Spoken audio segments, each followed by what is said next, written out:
Thousands of people will march through London later in protest at the death of an 80s reggae star who died in police custody.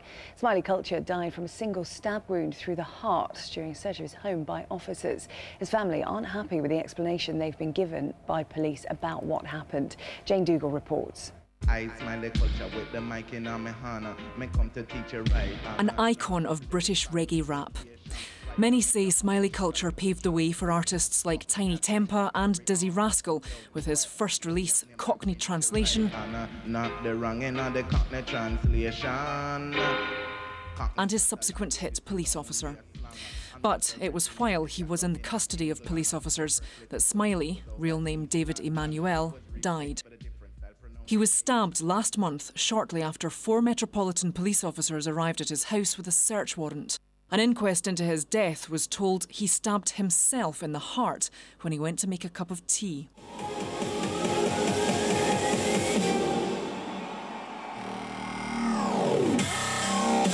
However, his family disputes that. Smiley's nephew, also a music producer, feels there hasn't been a sufficient explanation from police as to how his uncle died. But what we found hard to believe, of course, is that he was allowed to go into the kitchen to make a cup of tea and be around utensils and whatever else that might be in the kitchen that could be a danger to himself or to others.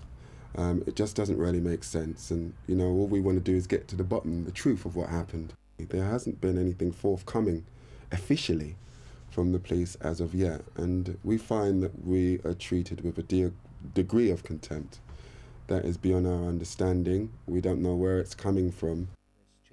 An independent police investigation has been launched, but there's been outrage at the lack of information released.